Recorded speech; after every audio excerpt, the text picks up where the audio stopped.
Tejo pun masuk ke bus jurusan Bandung. "Yuk berangkat!" teriak kernet bus kepada sopirnya. Bus pun mulai berjalan.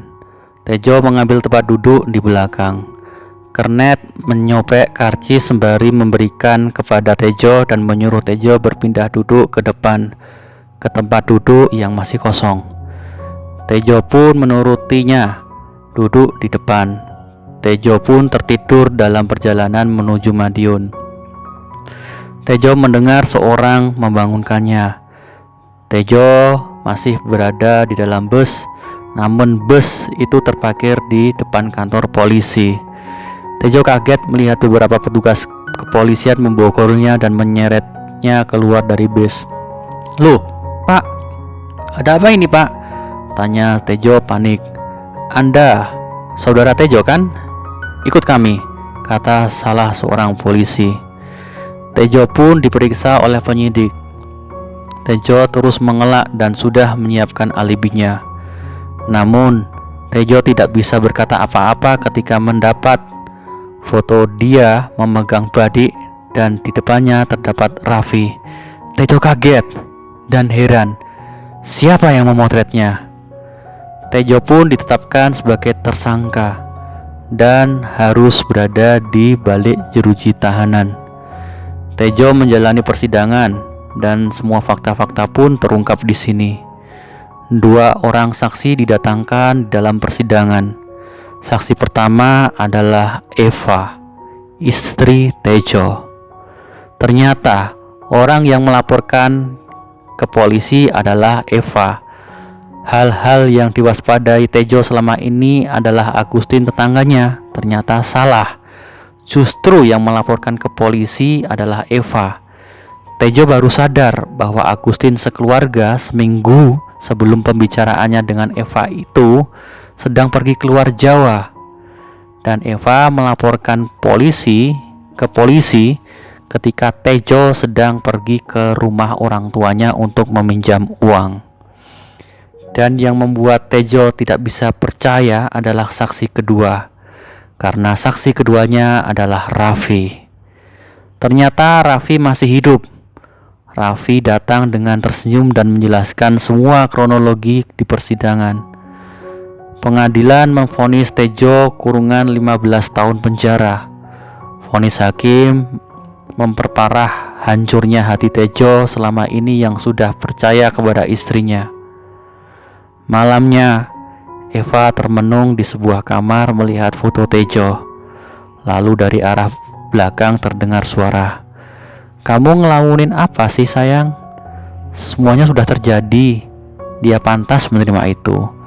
Dan kamu pantas menjadi milikku," kata pria itu sambil memeluk Eva dari belakang. "Iya, itu adalah Raffi." Ternyata Raffi adalah mantan kekasih Eva yang direbut dari Tejo dan dinikahi paksa oleh Tejo.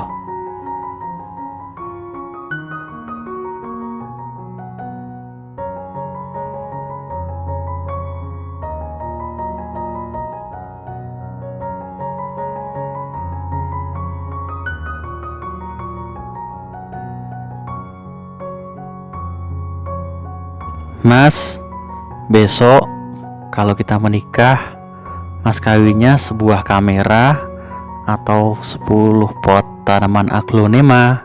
tanya Eva yang masih bersender di badan Raffi. "Dua-duanya aja. Keduanya menjadi saksi perjuangan kita, sayang. Aku pertaruhkan nyawaku juga untuk merebutmu kembali.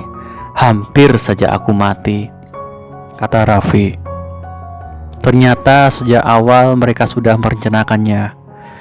Eva meminta kalung kepada Tejo dan menyarankan Tejo untuk menjual tanamannya ke Raffi. Lalu Raffi mencuri tanaman Tejo. Raffi menyuruh Eva untuk merekam pertengkaran Raffi dengan Tejo karena Raffi tahu Tejo pasti akan menyakiti Raffi.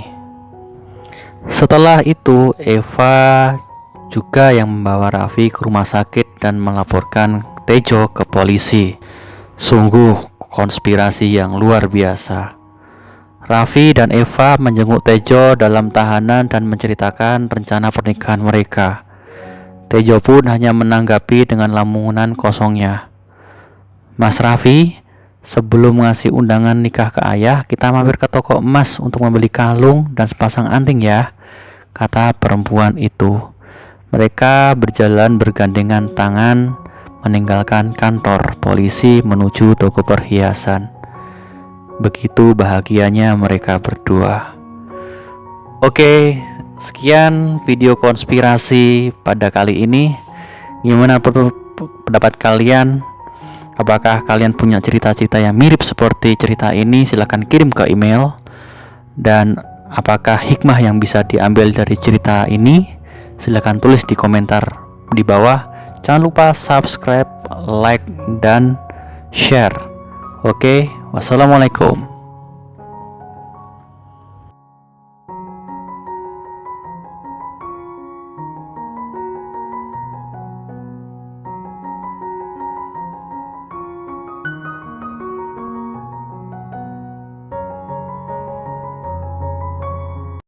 Buat kamu, jangan lupa subscribe untuk saksikan banyak cerita romantis dan masih banyak cerita dewasa lainnya.